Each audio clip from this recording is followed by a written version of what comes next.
In the blue hush of a town that forgets things slowly, names of fishing boats, the color of shutters, the taste of old summers, there is a story no one remembers telling, yet everyone knows. It drifts like sea smell between tilted chimneys and damp porch rails. It twines through the cracks in the bakery's old brick walls and pools in the corners of sleepy attics. Children trade it like a secret, with small voices and wide eyes. It begins, oddly, with a turtle. Not the kind you chase in tidal pools or find inching through puddles. Not that kind at all. This turtle waited. He waited, day after day, under an ivy-choked sundial behind a sagging bakery. He didn't move unless a song was sung, and not just any song. One voice. A child's, once. A girl with sea-dark hair and a sadness in her throat. Some say he blinked when she sang, turned slowly toward the notes, tapped his shell once, gently, like a percussionist keeping time. Most called it coincidence, but there are those who insist he was listening, that he was remembering, and some whisper, if the moon was low and the wind moved just so, you could hear it. A soft, humming note. Almost too low to catch. Not quite human. A turtle's song. Of course, no one believes that part. No one except the girl who sang it first.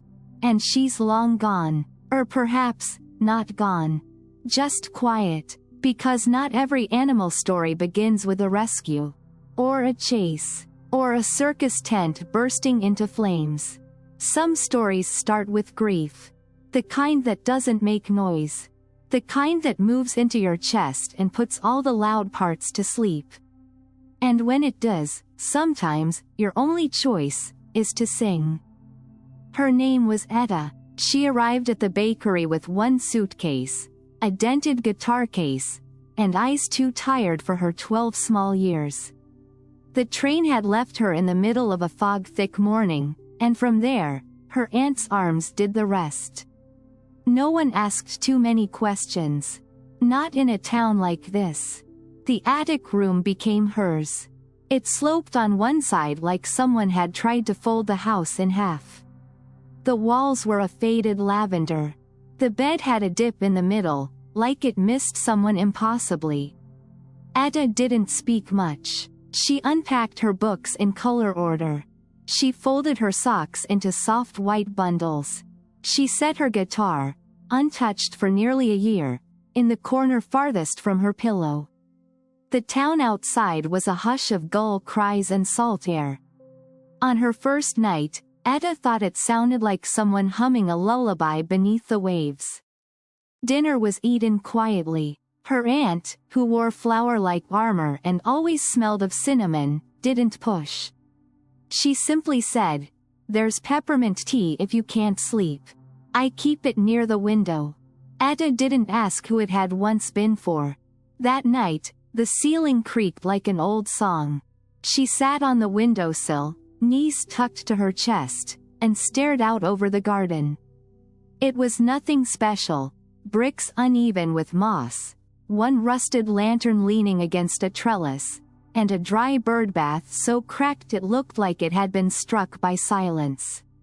Still, something about it made her lungs ache. And so she did the only thing she could think to do. Not loudly, barely above breath, she sang. A few words at first. A lullaby in a minor key. Notes her mother had once sewn into bedtime like thread. It caught in her throat, that memory. But she let it have its room. Outside, the wind paused. Below, amid the tangle of old pots and ivy, something moved. She saw the shape first, small, low-shelled, ancient-looking even from a distance. At first, she mistook it for a shadow slinking between bricks. But the shape didn't vanish. It stilled, just at the edge of the sundial.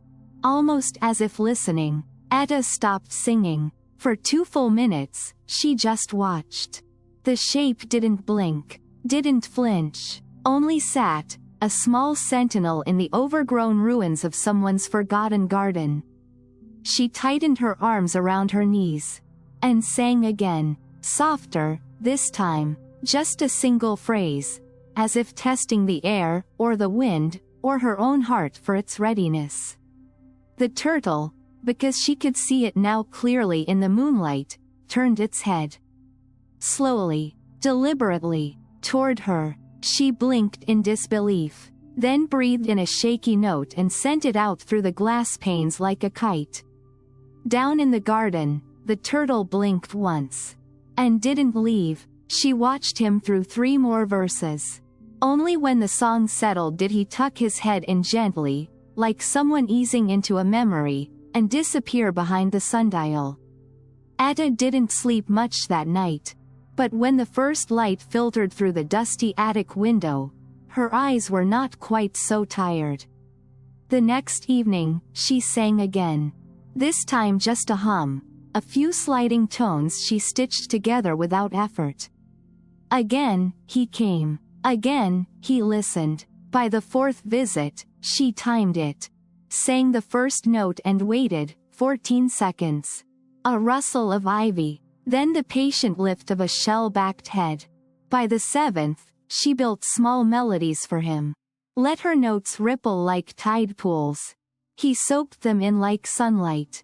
She told no one. It was a fragile thing, she thought. A secret that needed stillness to survive. The day she forgot to sing, a storm had pulled through and everything smelled of wet rope and old fish. She looked out, just in case. He was there, sitting at the sundial, the rain sliding over his back like silver threads. And waiting. The garden behind the bakery was locked behind an old iron gate, painted once in green but now mostly rust. It creaked when it moved, if it moved at all, though most days it stayed shut, more out of habit than necessity. No one ventured there anymore. Not really. It had once been beautiful, her aunt said, with bees dancing in lavender and tomatoes too plump to carry. But time and wind had other plans. The trellises sagged under the weight of sleeping vines, and empty pots huddled like forgotten wishes. A narrow path of crooked stones led to a sundial stained with lichen and shadow. It was under this quiet ruin where Etta found the turtle again. She had brought a worn apple with her, more bruised than not, but it tingled with the idea of offering. She cradled it as she stepped between the weeds, her sneakers brushing against wild mint. He was there, just beside the sundial, nose tilted slightly downward, still as stone. His shell was chipped near the ridge, and his legs bore the heavy, scuff-worn wisdom of something that had never hurried a day in his life. Etta crouched a few feet away. She placed the apple gently on the moss and sat cross-legged, unsure what the rules were between a girl and a turtle who might be listening. "I didn't sing last night," she said quietly. "I had a bad dream." The turtle didn't move. She waited, unsure whether to speak more. Instead, she hummed, just a note at first. Then another, shaped like a question. The turtle's neck extended ever so slightly. Etta felt her breath hitch in her throat. The apple stayed between them, uneaten, unnoticed. That became their pattern. Each day, after the bakery closed and the sky bruised into twilight, Etta came to the gate. She'd wiggle it open just enough to slip through. Sometimes she brought pieces of fruit or old bits of cracker bread. He never touched them. What he came for was harder to name. One afternoon, Etta decided to test it. No singing, no humming. She sat at the edge of the stones, hands in her lap, and watched the sundial. No turtle. She counted to 60. Still nothing. Then she sang, not a melody, just a simple arpeggio she'd practiced once in music class. From beneath a flattened tuft of ivy, a shell stirred. He came, slow but inevitable, like gravity. When she stopped singing, he paused. When she resumed, he edged closer. She laughed, more out of nerves than anything else, and whispered, "You really do hear me."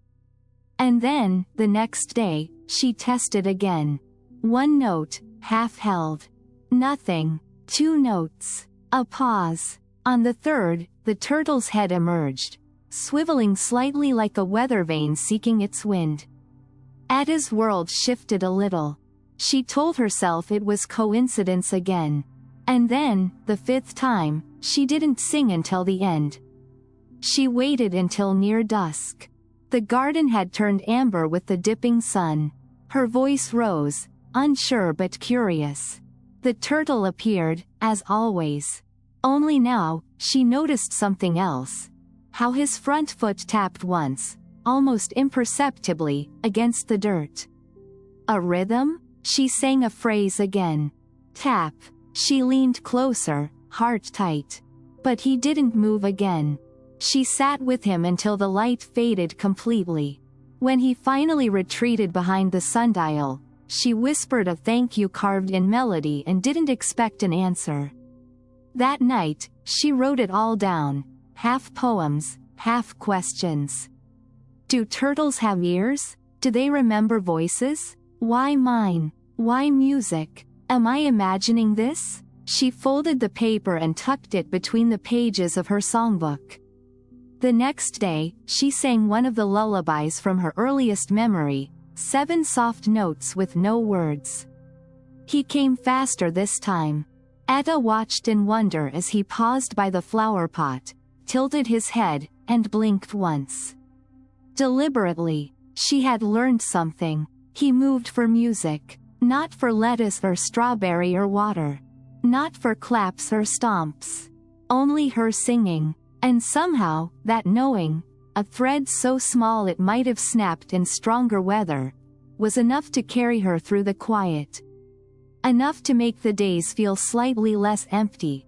Enough to fill the parts of her bones that had forgotten how to feel full.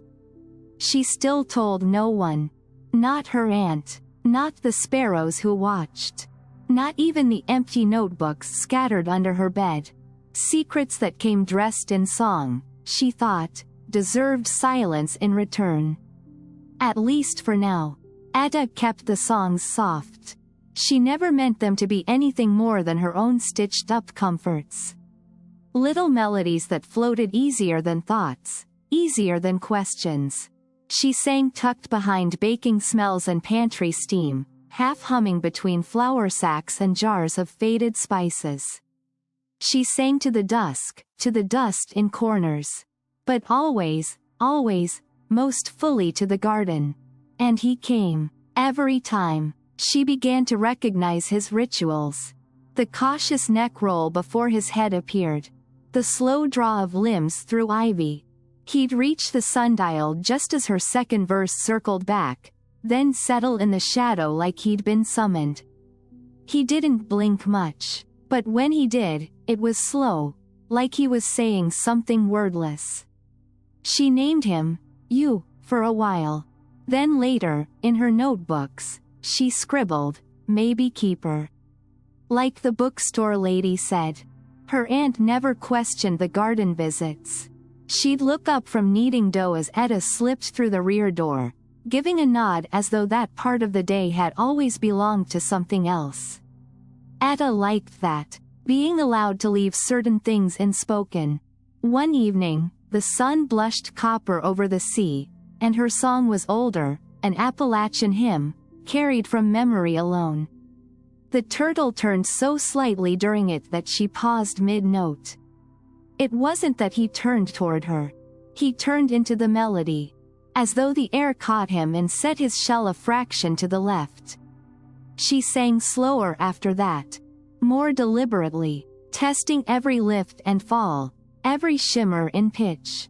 Watching. He moved again, almost imperceptibly. Adjusting with shifts in her voice. Like music was something physical. Like her notes were current and he was floating. Etta wasn't sure who she was, standing there. She felt doubled, both herself and someone watching herself become a new version. One who sang not just to remember, but to be remembered. Days thickened with the sweetness of routine. Her steps grew quicker down the cobbled path. The songs stretched longer, grew more intricate. Keeper came no matter the tune. Until the evening she didn't sing at all.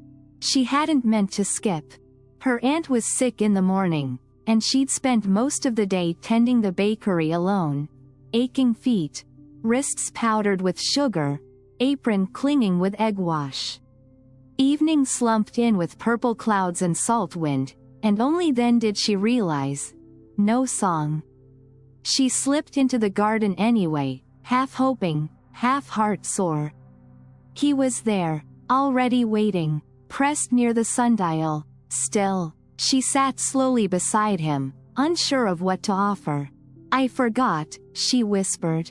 "I'm sorry." The turtle didn't move. She leaned forward, voice thread thin. "I was tired, but I didn't forget you." "Not really." Still, he stayed motionless. The wind picked up, pulling her loose hair across her cheeks. She wrapped her arms around her sides and hummed, quiet, broken tones, more sigh than melody. The turtle blinked once. She smiled through a sudden prickle of tears. "Okay," she said. "Okay." From that night on, she never skipped. Not even when it rained. She sang beneath umbrellas or from the attic window with her face fogging the glass. And always, he came. His presence shaped the silence between her notes. Like punctuation no one taught her how to read, but she understood anyway. And stranger still, on evenings when she sang long after twilight, her heart heavy and her voice barely a murmur, he didn't just arrive. He waited. If she sang one song and paused, desperate for more than she had to give, he simply sat there. Still, as though his being there was answer enough. She wanted to ask him if he remembered each tune. If he stored them the way she did in her notebooks, scribbled across margins and lined in humming thoughts. She wanted to ask him his real name. But words never seemed right. So instead, she sang. Through the growing warmth of later spring. Through the saunter of cloudless days and the thrum of distant fishing boats. Because somehow, they both seemed to understand. Some companionships are built in silence. But kept in song. The bookstore smelled of old paper and cold tea. Dust spiraled gently through the window shafts like it didn't know the world outside was warmer now. Etta wandered deeper, past travelogues and brittle cookbooks, until she found the shelf marked folklore and other curious things. She wasn't looking for anything in particular. Just quiet. That was when she saw the woman, folded like a question mark in the chair beside the stove. Her sweater was the color of dusk, its sleeves unraveling. A cat with eyes like cracked glass was curled on the stool at her feet. Etta might have turned to go, but the woman spoke. "You've been singing to him." Etta froze, fingers tightening around the book she hadn't realized she was holding. To the turtle, the woman said, eyes never leaving the page in her lap. "In the garden with the ivy and the old sundial. You've been singing." Etta nodded slowly, unsure how to answer. The bookstore was silent but for the ticking of a sun-faded clock. The woman lifted her gaze. "Don't worry, he's safe. Just old. Older than you can imagine. I call him Keeper," Etta whispered, unsure why it felt like saying a spell. The woman smiled, small and kind. "We all did, once." "How long has he been here?" Etta asked. "Longer than my bones. My grandfather saw him after the storm. Not this past one. The one before. 61. Everything got washed out, the pier, the steeple. But the next morning, he was in the courtyard. Sitting like he'd been waiting all along." Etta frowned. "But turtles don't live that long, do they?" "Not normal ones," the woman said, and winked. "But you already know he's not." Etta struggled with the right question. "Why does he come when I sing?" The woman tilted her head. Did you ever think maybe he came before you? She closed her book. Before you sang, before you arrived? What do you mean? I mean, maybe you both remember something the rest of us have forgotten. Some notes from the sea, perhaps. Or the sound of something breaking and healing, over and over. Music like that doesn't vanish. It just waits for the right voice. Silence folded back in, as gentle as a quilt. When I was a girl, the woman continued, he showed up for my whistle. Not every day, just when I played an old tune my brother taught me. You think he remembers? Etta asked. Maybe we're like songbirds to him. Tiny, fleeting, but never truly gone. Her fingers drummed softly on the arm of the chair. Do you know why you sing to him? Etta nodded, slowly. Because he listens. They didn't speak after that, not for a long while. Etta wandered the stacks again, unsure whether she was looking for something old or something true. When she turned back, the chair was empty. The cat had vanished. Only the book remained, balanced on the armrest. She picked it up. Inside the front cover, a name, Farah Rose Farrow, and below it, in light pencil, 7 soft notes. Etta hummed them under her breath as she stepped back into the afternoon glow. And far behind the bakery, past the iron gate and the wild mint, the turtle lifted his head. The days shortened, golden light cooling into chill as the sea air turned brassier, sharper. Etta watched the trees toss their leaves like shrugged-off scarves. She didn't mind the cold. It made her voice feel clearer in the garden, as if winter pared everything down to its most honest shape. Her aunt's birthday arrived with flowered counters and laughter in the walls.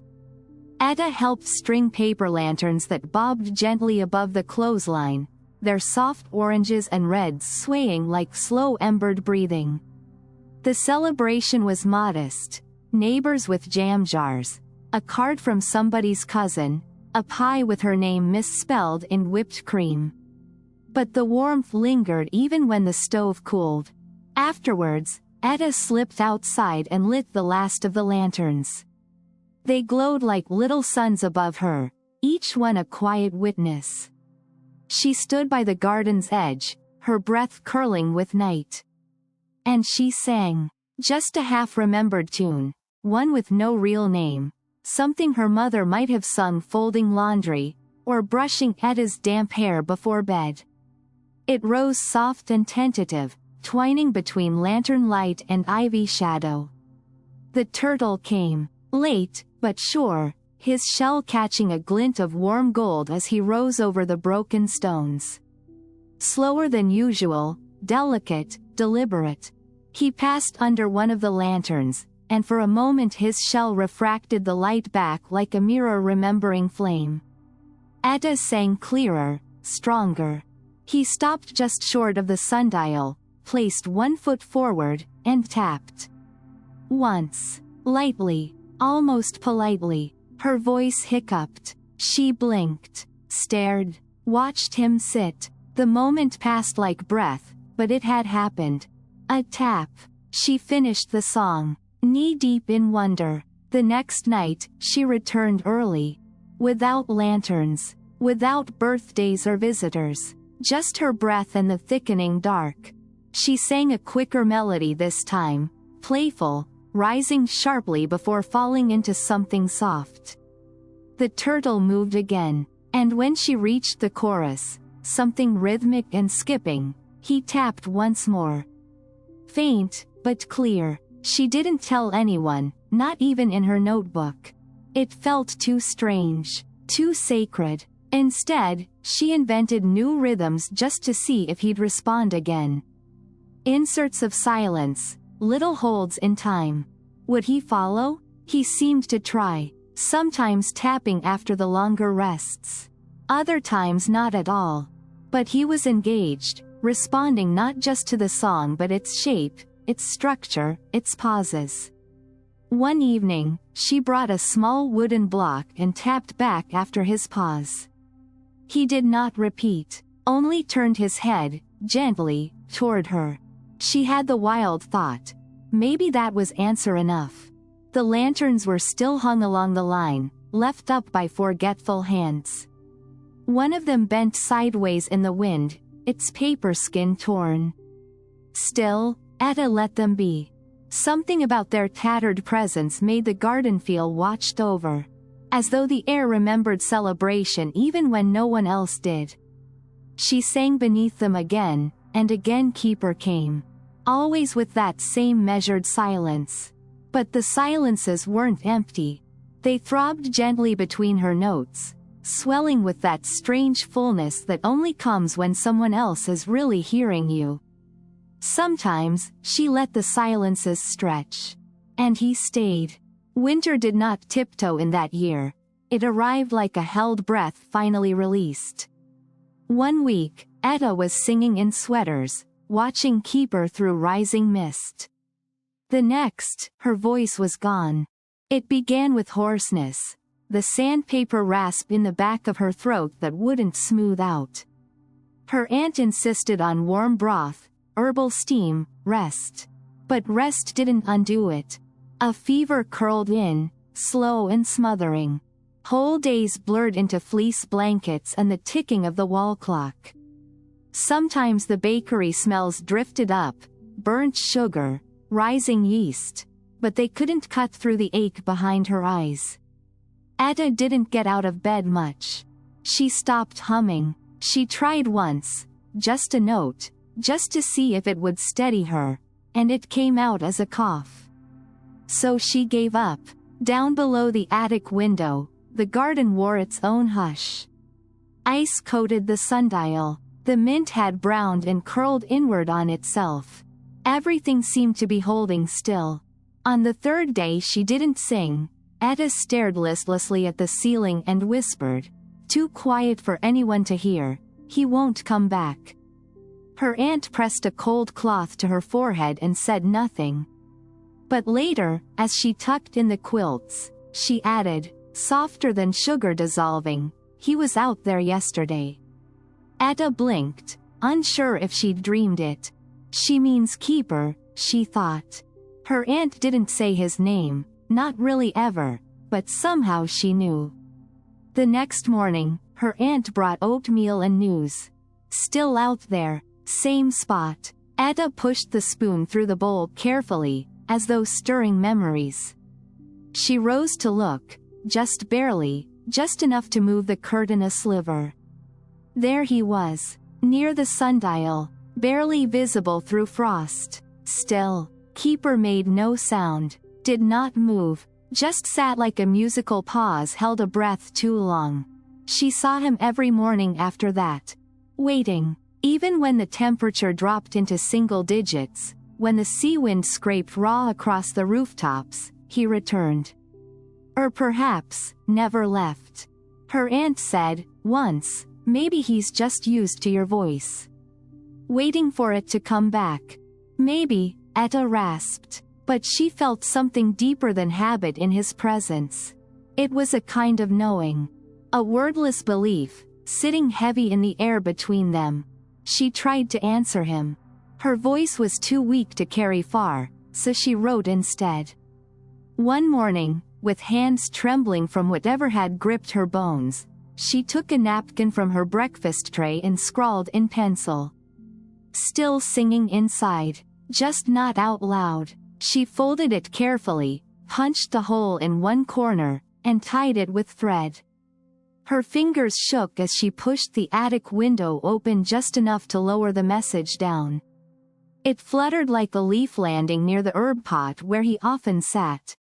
Keeper didn't move, but he didn't leave. The wind scattered ice rain across the courtyard. The paper stayed mostly intact, anchored by hope. And still, each day, she saw him. The days stretched thin like threadbare cloth. Etta's muscles weakened, her thoughts slowed. But when she could, she sat upright at the window and stared down. On the coldest day, when the ground clicked underfoot and even breath seemed reluctant, her aunt reported, found him beneath the terracotta. Same spot as yesterday. He had taken shelter, but not far. Not gone. Ada pressed her forehead to the glass. There are different kinds of waiting, she thought. The kind that is passive. And the kind that is a promise. She didn't know what her voice sounded like anymore. But even in fever dreams, she heard the lullabies. Even without air in her lungs, she sang them silently. And every time she remembered a line, a note, a pause, she imagined it slipping through the glass and finding Keeper's shell. Like light, like memory, like company, even when it had no sound at all. The snow had started to melt in uneven patches along the roof. Tiny rivers formed at the edges of the shingles, dripping steadily past the attic window. Ada watched them with a kind of quiet reverence. Her fever had broken days ago. Not all at once, but in small defeats, hour by hour, like a tide receding. Her limbs still felt full of sand. Her voice had not yet returned. Not properly, but something inside her had lit back up. That morning, for the first time in weeks, she felt the window open beneath her fingers without resistance. The porch below shimmered with thaw light. She pulled a fresh napkin from the drawer by her bed and a stub of pencil from the cup on the sill. Slowly, carefully, she wrote, "I remember you. I think you remember me too." She folded it neatly, then added another slip. "If you're still waiting, so am I. We don't need words." I'm humming again, inside. She tied both slips with thread and lowered them through the open frame. The paper twirled like a dancer before resting near the cracked flower pot where the wind always seemed to hesitate. The turtle, Keeper, was already there. Not near the sundial this time, but beside the basil pot's stubby remains, as though he'd shifted closer during the night. He didn't move as the papers landed. Didn't even blink. But he faced them, faced her. They spent the morning like that. Her above, him below. The sky blue and brittle overhead. She stayed at the window until her legs trembled and her lungs wheezed. Then she slipped back to bed, her thoughts humming even in the quiet. Late that afternoon, a gentle knock came. Her aunt entered without saying much, just set a bowl of warm broth on the dresser and stood for a moment, thumb streaked with flour. "He's still there," she said softly. "I checked." Ada didn't answer out loud. Just nodded, her throat raw, voice still slumbering somewhere inside her. She sipped the broth, slow. The steam made the room feel smaller, closer. She leaned into it. By evening, the napkins had shifted in the breeze. One had lodged itself gently under a terracotta shard. The thread had come loose. Still, he hadn't moved far. She tapped the windowsill once, for no reason she could explain. Down below, he turned his head. Only a little, but enough. A blink followed, slow as ever. Ada felt something click into place in her chest. That night, before sleep, she reached for her notebook. Under the date, she wrote, "A shell is not silence. It's just an echo waiting to find its shape again." Then she closed her eyes and dreamed of the basil growing back. Of music made of vapor and paper and snowmelt. Of waiting that didn't feel heavy anymore, just full. And in the courtyard, somewhere near the tilted sundial and the messages folded like wings, the turtle blinked once more beneath the stars. Spring returned slowly, not in a rush of blossoms or sudden warmth, but in hesitant starts, melting edges of frost, a flash of green beneath the hedges, the cautious return of wind that no longer bit the skin. Ada stood at the attic window each morning, her fingers on the latch, throat still healing but humming low within her chest. The air creaked open when she lifted the glass. It smelled of earth. On the morning it happened, the sun was still shy. She padded downstairs barefoot. Her aunt had already started baking, orange zest and almond in the air. Etta didn't wait for breakfast. She slipped out the kitchen door into the yard, her thin slippers brushing against thawed moss and cracked brick. The sundial stood as ever, greened with lichen and thyme. Beside it, waiting, was Keeper. She paused at the edge of the path. He was facing the garden wall, his shell a pale smear of winter dust. The message napkins had long since blown away or curled into soil. Etta drew in a steadying breath. It came easier now, though the shape of her voice still felt unfamiliar, like a room that had been locked for too long. "I'm back," she whispered. No movement. But he hadn't gone. She stepped forward, the hem of her nightdress lifting in the breeze. Settled cross-legged near the sundial where the moss was warmer. Her voice trembled at first as she sang. The first verse barely clung together. Just a tune, one of the old ones, cradle-born, shaped by memory more than words. Keeper's head stiffened. She kept singing. The second verse flowed steadier, melody catching like dew on leaves. And then, a sound, soft, low, not from her. Etta froze mid-note, her breath caught in her throat. From Keeper's shell came the gentlest of hums. Not loud, not certain, but real, a vibration riding the air between them, more felt than heard. Her eyes burned. She held still, letting the silence bloom. Then, another hum, short, like the tiny clearing of an ancient throat. It sounded like her note. Off-key, distorted, smaller than a sigh. But hers. She couldn't move, so she sang again, scarcely above a whisper. Keeper edged closer, slow, deliberate, inching forward like dusk weaving toward twilight. At the crest of her next phrase, he hummed back, a low, quivering call. No clear pitch, no rhythm, but something inside her recognized it. A resonance. Etta laughed, not loud, just a soft breath shaped like joy, and the release of it turned everything lighter. She tilted her head up to the tapering sky and sang a little brighter this time. Let the notes carry, threading through ivy and wind. Keeper leaned again, just slightly, a patriot to her refrain. The sound he made, if it could be called a song, was nothing a scientist would measure. Nothing a choir would echo. But it was a reply.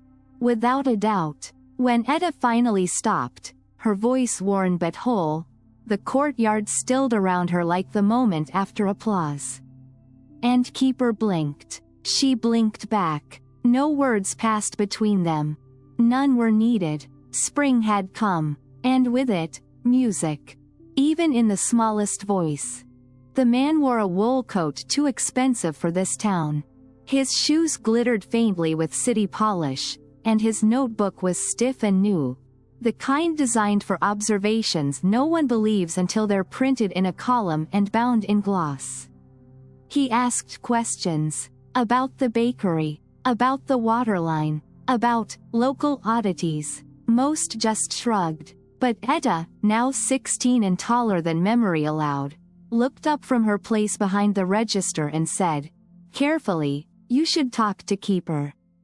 He blinked. Keeper? In the garden, she said. That afternoon, Etta guided him through the rusted gate, past vines newly green and wild mint tangling the walkway. She didn't speak as they reached the sundial. She only sang, a simple song, barely more than a scale. Pure, light, familiar. The turtle came. Of course he did. The journalist watched. At first with detachment. Then furrowed brows. Then a slow lean toward the edge of belief. He comes when you sing, he said. Etta nodded. Doesn't seem motivated by food, he added, half checking her pockets. No, she said. Just music. He took notes. Observed. Asked if he could try. He whistled sharply. Clapped twice. Clicked his tongue. Nothing. Then Etta sang again. Keeper turned a few degrees toward her. Could be coincidence, the man said. Might be, she said with a soft smile. He came back the next day, brought a small microphone and set up a quiet recorder near the ivy. Stood in the corner while she hummed a wordless tune under her breath. Keeper emerged, slower than usual, perhaps cautious. The moment Etta paused, so did the turtle. Mid-step, still, she sang again. He inched forward. Over 3 days, the man gathered footage. Audio. Wrote furiously. Even tried playing her recorded voice through a speaker. No movement. Maybe he doesn't like ghosts, Etta offered. The man snorted. Or maybe he hears more than mechanics. On the 4th day, he asked her, "Do you want this published? Do you want people to come here?" Etta stared at him across a pastry-splattered countertop. "No," she said, almost to herself. "I think he only sings for quiet." The article was filed but never printed. Buried in the long drawer of things too gentle for the page. The man returned only once more. He brought a small box of truffles and sat beside the sundial watching the turtle for half an hour without speaking. Etta sang a single lullaby before sunset. As the last note hovered in the garden, Keeper blinked. Just once. The man didn't write it down. He simply said, "Thank you," and walked out through the gate, careful to close it soft behind him. No one else ever came asking. The town, as it often did, let the legend settle again. Like dust on old beams, like flour on warm air. And Keeper kept listening, even when no one watched. The garden changed that year, though not in ways most people noticed. The ivy climbed higher up the fence posts. The mint grew a little too wild. One of the lanterns, sun-bleached now, still swung from the line, though no one had lit it in months. Etta spent less time beneath it. Classes stretched longer. Her fingers bore calluses from guitar lessons. Her voice, once soft and strange, had grown more practiced, clearer, yes. But sometimes she missed the way it used to tremble. Keeper still came, every time she sang, but some evenings, she didn't. Not because she meant not to. Just, life. Sometimes she came home too late. Sometimes she studied through the sunset. Sometimes she sat on her bed with earbuds in, mimicking scales and patterns without looking out the window. The first time she forgot to check the sundial, it rained all night. The next morning, she woke with guilt coiled in her throat like a second voice. He was there, by the flax pot, barely perceptible in the blush of morning. Waiting. The sight of him cracked something inside. She rushed outside in bare feet, whispered an apology that felt too small, then sang. Just the bridge of an old lullaby. Her voice caught halfway through. But Keeper didn't seem to mind. He turned toward her, blinked once, and stayed. The days kept moving. College acceptance letters came with creased corners and too formal signatures. Her aunt cried over tea and tried not to show it. Etta smiled and nodded, already half-packed in her mind. She didn't know how to tell Keeper. She tried, once, in song. She shaped the melody the way she had as a child. Careful, aching, full of spaces. She lingered over syllables, let her breath thread uncertainty into the air. Keeper listened, didn't move, just blinked, slowly, like maybe he already knew. Her last week in town, she sang every day. Brought an old chair to the garden and let the weak sunlight paint her hair while she spiraled through verse and fragment, memory and hush. Keeper came, steady as he'd always been. But now, when she stopped, he sometimes crept closer than before. A foot or two from her boots, his head tilted ever so slightly as if trying to read her. She reached out once, not to touch, just to offer proximity. He didn't flinch. The night before she left, she placed a folded note beneath the sundial. I loved you before I knew I had. I sang to find myself. And you listened. Thank you for listening. The next morning, he wasn't there. Not by the herbs, or the cracked flower pot, or the sundial rim. The garden felt, paused. Not empty, just quiet in a different key. She stood at the gate, suitcase beside her, guitar across her back. I'll remember you, she whispered, voice stronger than it had been in years. Then, just before she turned away, a rustle. A shape. From the ivy shadow, Keeper stepped forward. He didn't come far, but he came. She laughed, a real sound, rising out of all the held ones, and sang a single line into the morning light. He blinked, and waited. The garden felt different when she returned, emptier, yes, but not hollow. As though something had stepped out of the room but forgotten to close the door behind it. He didn't come that morning. She waited at the sundial, sat with her guitar in her lap, fingers brushing the strings as if stirring memory. Usually by the second verse, she'd hear the faint rustle through gravel, the soft nudge of ivy disturbed. But nothing came, not that day, not the next, not for a week. Her aunt found her over tea. Maybe he moved on, she said gently, not meaning death, just beyond. Past what they could see.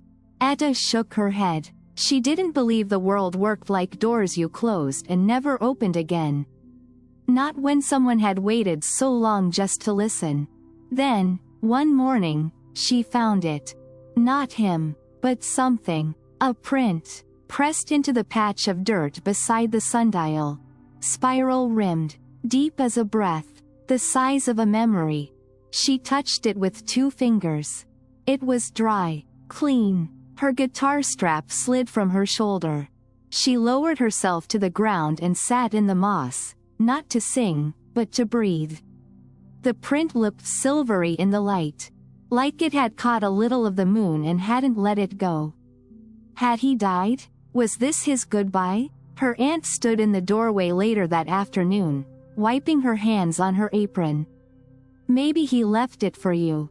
A footprint? A promise. Etta didn't speak. Not for a while. She opened her notebook that night and wrote only 1 line. Some music ends with a rest. She stayed in town another week, hoping. But he never came. Not once. Still, the garden didn't feel untended. No weeds overtook the sundial. The ivy stayed lush. The birdbath stayed dry. The print remained, untouched. She tried not to walk too closely, fearing wind or her own heel might erase it. Her last morning before leaving, she knelt once beside it and placed her hand inside the print. It fit, just enough, like a key in a place you didn't know had a lock. She smiled, soft and sad. Thank you, she whispered. Then stood, and let her voice leave one final note behind. High, trembly, and silver. A goodbye with no real ending. The garden held its breath. And somewhere, in the hush between winds, the note folded itself into the ivy. Waiting, perhaps, not for a return, but a remembering. 10 years had the bakery windows softened, weathered by flower dust and morning light. Etta stood in front of them now, a small hand curled in hers. Her daughter, May, held a yellow pinwheel tight enough to wrinkle the plastic. The air smelled the same, still warm sugar and salt wind, but the house behind the bakery looked smaller, as if time had tugged the corners inward. Was this your room? May asked, pointing to the attic window.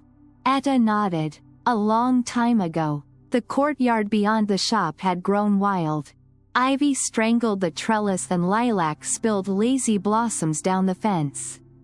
The sundial was nearly hidden behind tall grass, weather-streaked and clinging to the same silence it always had. The gate creaked when she opened it. May scampered forward, pinwheel whirling. It's like a secret garden. Etta followed slower. For years, she hadn't allowed herself to imagine what it would feel like, returning here with a voice she now used for lullabies and teaching songs. With a child of her own, eyes too wide to belong to anything but wonder. She barely let May out of sight. "Can I sing?" May asked suddenly, twirling once in the middle of the overgrown path. Etta blinked. Of course. A single breath, and the child began, off-key and fearless. A song she'd made up in the car. Something about cats and marzipan. Scraps of tune stitched with joy. Etta smiled, then closed her eyes. And then, rustling, from the base of the sundial. She opened her eyes. May had stopped, hearing it too. Something emerged from the ivy, slow, low-shelled, dusted in dirt and time. A turtle, not the same shape, not exactly. A different pattern, not the old chip near the ridge. Younger, but the way he moved, deliberately, like listening, sent Etta's breath straight to her chest. "Mom," May whispered, pointing. "Do you see him?" "I do." He paused on the sun-warmed stone. Etta knelt, heart tripping over itself. Her palm brushed the ground near the cracked bird bath. The turtle blinked once, turned, not toward her, but toward May. May giggled, then, spurred by something that wasn't quite instruction, sang again. Her made-up song, louder this time. Wobbly but wholehearted. The turtle inched forward. Etta pressed both hands to her mouth. "How come he came closer?" May asked. "He's listening," Etta said, voice thick and low. "To me?" Etta nodded. May beamed, then dropped into a seated sprawl and began another song. The turtle stayed, moved, tipped his head slightly, as though this voice wasn't new at all, but something remembered. Etta watched, tears skipping quiet paths down her cheeks. After all these years, he had listened. And maybe, just maybe, he had waited. May called him, Echo. Not for how he sounded, he barely made a noise, but for the way he seemed to answer without answering. Like each note she sang bounced off some old invisible wall, returning in the soft blink of dark eyes or the careful shift of a shell under moss. Etta hadn't offered a name. She hadn't even meant to think of him as the same, at first. But the way he waited, the way he turned, it was too familiar to deny.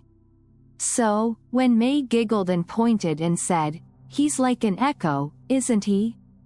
Etta only nodded, lips pressed tight. They began to go to the garden daily. May brought her songs. Messy, made-up stories wrapped in music. About fairy whales and dancing bags of flour. About stars humming lullabies to the sea. Songs that made no sense unless you were 5 years old and the world hadn't told you to be quiet yet. And every time, echo came. Not fast, not near, but enough. Sometimes May sang loud enough for the neighbors to hear. Occasionally, the baker from next door leaned out and said, "Still got that turtle, do you?" And Etta would smile and say, "Just the same one, we think." She didn't explain. Not about the way her chest ached, soft and slow, every time that little shape emerged from clover and weed. Not about the way she still sang under her breath when no one listened. How the songs pulled something deeper than nostalgia, something like harmony with the past. She didn't speak much about the first turtle. She kept those stories folded somewhere between diary pages and dreams. But May was curious. Not with suspicion, just hope-shaped wonder. "Has he always been here?" she asked one morning, clambering onto the sundial stone to twirl a bit. "I think so," Etta said. "Even when you were little." Etta smiled, brushing fallen ivy from the stone. "Especially then." May crouched beside Echo. He didn't flinch. She sang a verse of something she'd invented about macaroni moons and sleepy bears. Echo blinked. Once. Maybe twice. He likes it when I go high, May whispered. I think he's listening, Etta said. May nodded seriously. He waits better than anyone. Some days, Etta stayed back, watching from the gate, letting the music float without her doing. On those days, she wrote in an old notebook again. Not poems this time, just words, half memories, sentences that trembled a little. Songs passed between girl and turtle like breath. Like inheritance. One cloudy morning, May brought out a harmonica handed down from a neighbor. She blew into it, gleeful and foggy. Echo paused, then inched closer. It isn't singing, May said. But he still came. Maybe he hears things in it we don't, Etta said. Like heartbeats? Maybe exactly that. They didn't name what lingered in the air. Etta wouldn't call it magic. It felt smaller, older than that. Like something built in layers of soil and lullaby, of grief and getting better. Echo never rushed, never asked, just came, and with each note, he listened. Etta began singing again, too. Not as often, not as softly, but sometimes, when May was asleep and the garden was dusted with evening light, she would sit on the low bench, guitar in her lap, strings cool under her fingers. And she'd play braided melodies, ones from before and ones she only half remembered. Echo would appear, quiet as always. She didn't know what name he carried in his own mind, or if such a thing existed. But when he turned toward her, slow and deliberate, she felt a recognition older than answers. He was listening, still. Miss Farrow was nearly a whisper herself by then. Her hair had gone to threadbare snow, and her spectacles trembled on her nose like old metaphors. Etta hadn't seen her in years, not since university, not since the weight of growing up had pressed so many songs from her throat.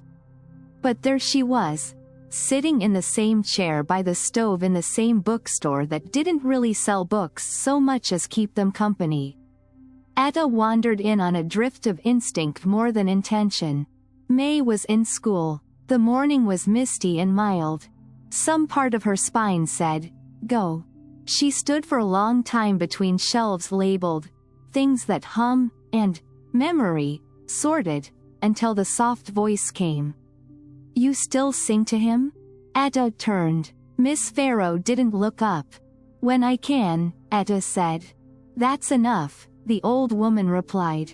He remembers. Etta crossed the space between them slowly, the wood creaking beneath her feet. You were right, she said. Farrow finally looked at her. Her eyes hadn't dimmed, just softened into candlelight. I usually am, she said with the faintest smirk. There's another one now, Etta said. A turtle, smaller, but he knows things the old one knew. Miss Farrow nodded as if this was precisely what happened when one waited long enough. They find a way back, she said. One way or another. Etta hesitated. So you think it's really him? I think some spirits borrow more than one shell, she said. And sometimes, voices echo longer than we think. She reached beside her chair and lifted a small box, worn, wrapped with faded ribbon. Handed it across with care. I've been keeping it for you.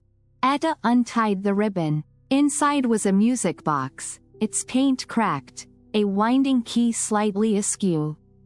She opened it. A lullaby poured out, uneven and tentative, but unmistakably kind. Notes from some forgotten swing or cradle or shadowed hallway. He responded to this too, Farrow said. Years back. Used to creep up to the window when I played it on the counter. Etta's fingers pressed gently to the lid. The melody continued, its little imperfections making it honest. He waited for that, the old woman said. Same as he did for you. Etta kept listening. I thought I was the first, she whispered. You weren't, Farrow said. But perhaps you were the clearest. Or maybe just the one who stayed. The lullaby wound down, drawing the final note into a hush. Etta closed the lid. I don't know what he is exactly, she said. Or what he remembers. Or what parts of us he carries. Miss Farrow smiled. You don't need to. They sat like that for a while. The dust moved gently between the beams of light. A cat pressed its body into the warmest shadow, then vanished again. Finally, Etta stood to go. He still listens, she said. Farrow nodded. So do I. Etta stepped toward the door, her hand still curled around the music box. At the threshold, Farrow called after her, voice no louder than breath. Tell May stories, even if she doesn't ask. I do, Etta said. Good, Farrow replied, because memory listens too. Etta stepped through the door and onto the sunlit street, the music box ticking gently beneath her palm, already half humming the next song. We tell ourselves that animals don't understand music. That melody is a human invention, a language invented to soothe, to celebrate, to confess without words. That a song, especially a lullaby, lives in the realm of people. But long before lullabies, there were winds that hummed across grass. There were wails that echoed the sea. There were calls and responses buried in bark and shadow. And sometimes, a turtle listens long enough to learn the silence between notes and find himself humming back. Etta didn't need the answer anymore. May was the song now. And the garden still listened. Sometimes she still sat by the cracked sundial, watching as echo crept through ivy, his shell brushed in petals and thyme. She didn't always sing. She didn't need to. Being there was enough. Presence was enough. Because some part of her had come to understand. Keeper, Echo, that small, shell-backed listener, hadn't waited for her because she was special. He had waited because she stayed. Because she sang not to be heard, but to offer. And when she couldn't, when her throat had been full of fever and her voice buried deep under blankets and fear, he had listened anyway. And isn't that a song too? A kind of devotion without flourish. A melody built in withstood winters and the patient rustle of leaves. A rhythm of returned glances and quiet blinks. Why did the turtle begin to sing back? Not to mimic, not to surprise, but because something in him had heard the tune enough times that it had shaped him. Like water smooths stone, it had nestled into his small, ancient heart, those notes, simple and true, until the silence felt foreign. Because love, when given honestly and without demand, leaves marks we cannot see. And eventually, it demands response. Not obligation, not debt, only participation, only return. Not every echo is accidental. Some are the sound of memory remembering itself. And the turtle, slow and unassuming, sang because he had been given a song worth keeping. The notes weren't perfect. The voice wasn't unchanged. But every time she sang, and every time May did after her, they passed back the same truth. I am here. I am still here. And I know you are, too. In the hush between waves. In the rustle of basil. In the uneven rhythm of footsteps on old brick. He remembered everything, even the rests. The sky had turned pearled with dusk when May ran into the kitchen, cheeks red from cold and laughter. Mom. He tapped, she said breathlessly, voice full of light. Etta looked up from the flour-dusted counter. Echo? May nodded fast. Right when I hit the highest note. Just once, but it was like a yes. Etta set the whisk aside and knelt to eye level. What song were you singing? May thought. One I made up. About clouds shaped like spoons. Etta smiled. That sounds like one worth echoing. May beamed and twirled, her hair fanning like a bell in motion. Do you think he remembers me? Like really remembers? Etta tucked a strand behind May's ear. I think he remembers everything. The new and the old. Maybe even the songs we haven't sung yet. Outside, the lanterns strung along the garden line still swayed, though none had been lit in years. Their paper skins were faded, but they held their place, as if waiting always.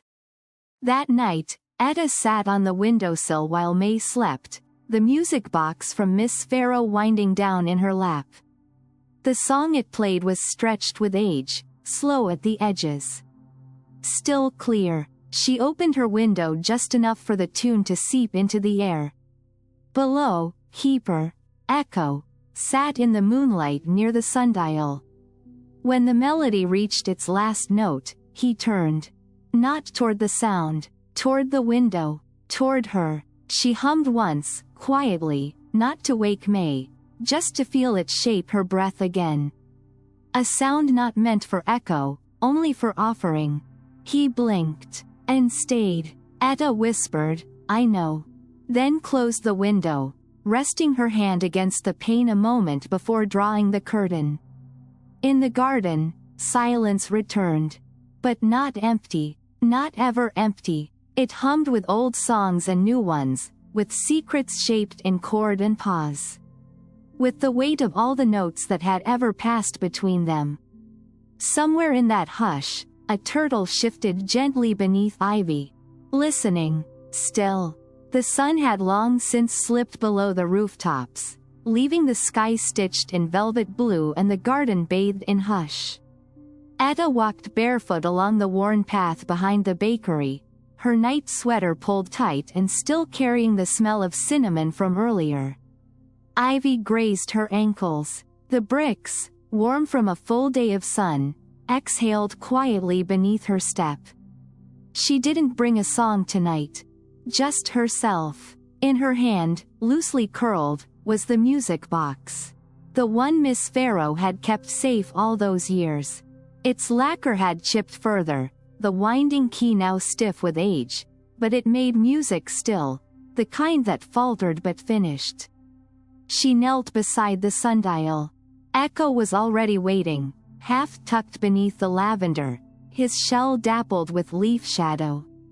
He didn't move at first, didn't so much as blink. Just breathed, as if that, too, was listening. Etta wound the key slowly. Each tick sounded louder out here, like old clocks naming old hours. When she let go, the lullaby unfurled. No words, just melody. Her hand hovered above the box, as if holding the song in place. Echo inched forward. She smiled, small, not wide. The kind of smile you make when something returns you gently to yourself. You remember this, she whispered. Echo blinked. Maybe it was only coincidence. Maybe. The song wound on. It skipped a note 2/3 through. Always had.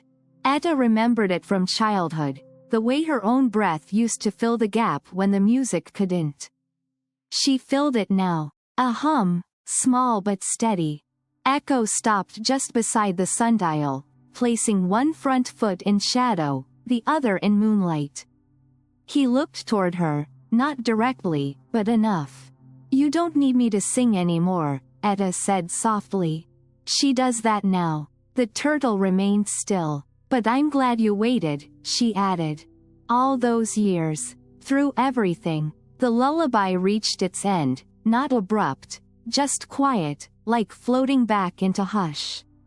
Etta didn't move to rewind it. Not yet. She just sat, in the stillness, in the after of song. And Echo stayed. Above them, one of the forgotten paper lanterns twitched gently in the breeze. Behind her, the kitchen light flicked off, her aunt heading up to bed. She didn't follow. For a long stretch of minutes, there was only the low rhythm of leaves against fence, of far-off tide, of heartbeats that didn't need noise to mark their truth. Finally, Etta whispered, not to him, not quite. Just to the night, or the ivy, or whatever listened next. We're singing still, she said. Even when we're not. Echo didn't answer, But he didn't leave, and somehow, that was enough. The bakery was quiet, wearing its morning stillness like a shawl. Flour dust hung lazy in the air, catching gold from the windows, and somewhere behind the counter, a kettle hummed to itself. May sat on the step just outside the back door, legs folded criss-cross, singing to her boots. It wasn't a song anyone had taught her, just one she'd made up that morning, about a tea leaf that got lost on its way to the pot and ended up in the sea instead. She paused halfway through to giggle at her own rhyme. "I don't think tea leaves float," she said aloud. Echo was there, by the edge of the cracked sundial, half a foot still tucked under himself as though he'd just arrived or never quite left. He didn't move toward her. He didn't need to anymore. She knew he listened. When she resumed, her tune dipped and swung, lifting on a high note like the sails of the boats across the bay. The note hadn't finished ringing out when Echo tapped once. May gasped, delighted. "That's the part you liked, huh?" From the kitchen window, Etta watched. One hand on the glass, the other holding a dish towel. The scene was achingly familiar. Young feet on old bricks, messy song in morning air, a turtle answering in his own time. She didn't interrupt. She only listened. May climbed down from the step and shuffled toward Echo, arms swinging gently at her sides. "I think you have a favorite key," she said, thoughtful. "But I don't know its name." She crouched beside him, nose nearly to shell. "Do turtles have favorites?" Echo didn't answer, but he blinked, which May accepted as a yes. "I'm gonna write that song down," she said, standing again. "That one you liked. I want to remember what made you move." She turned and skipped back toward the house, humming her tea leaf ballad with fresh resolve. Inside, Etta opened her notebook. She hadn't written lyrics in a long time. Mostly, she just jotted things May said. Scraps of melody, odd lines that felt like truths in disguise. She wrote, "He taps now, not every time, but only when it matters." And below that, in smaller handwriting, "Still here, still listening, still echoing." May stormed back in moments later, breathless, searching for a pen. "Mom, what rhymes with lavender?" "Nothing," Etta said. "That's why poets like it." May chewed her lip. "Okay, I'll make something up." She dashed off again. Etta turned a page, drew a rough sketch of the sundial and Echo beside it, then stopped, pencil hovering. She didn't add the turtle's eyes. She didn't have to. She knew what they looked like. Still, and full. Outside, May's voice carried across the courtyard again. The words had shifted. Now the song was about a garden with secrets under the soil. About a creature so old he remembered before remembering was possible. Etta stood at the window, hand resting against the pane, letting both voices, the child's and the silence that answered, settle inside her. It wasn't about the turtle, not really. It never had been. It was the connection that mattered. The giving, the return. May hit another high note, clear as glass. And far below the ivy's whisper, Echo tapped. Just once, but clear. The morning was fog-laced and slow, sea mist curling between chimney pots and the garden quiet as breath. Etta stood at the open gate, hands tucked into the sleeves of her sweater. May was already inside the garden, crouched near the sundial, singing. Not a performance, just a child's murmur, looping notes like thread through air. Her voice wavered in places, uncertain in pitch, but honest. Wondering, Echo was there, still, always, shell-dusted with damp leaves, positioned in his usual place. Head tilted toward May, unmoving, but listening. "He doesn't blink yet," May whispered, not turning around. "He's still in that part where he's deciding." Etta nodded. "Takes time, sometimes." May hummed again. A different melody this time, shorter, softer, built on sighs. Echo inched forward, half a beat too slow to seem real. May gasped quietly, then smiled. He likes the quiet songs best. Etta stepped onto the moss-lined path, the bricks yawning faint warmth from yesterday's sun. The garden bore the scent of rosemary and sea. She crouched beside May, bundled her in clothes, both of them tucked against the sundial's ancient edge. Between them, the flower pot tilted to one side like it had leaned into a story too many times. "He ever tap when you were little?" May asked, eyes wide but sleepy. Etta looked at Echo. "Yes," she whispered, "but not at first. It took a while." May tilted her head. "Why?" "Maybe he had to believe the songs would keep coming."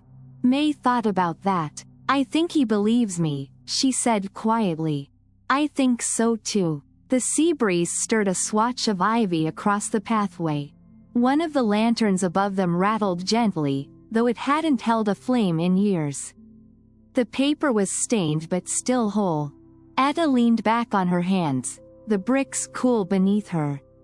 May leaned into her side and yawned. "You think," May began, voice hitching between now and sleep, "he knows he's special?" Etta paused. "I think he knows he's loved." May nodded solemnly, as if that were better. Echo made no move, but a single drop of water slipped from a leaf and struck the sundial lightly, like a chime. Etta's breath caught. May looked up. "That a sign?" she asked. "Maybe," Etta said, smiling. Another beat of silence. "I don't want to move away when I grow up," May said into her shoulder.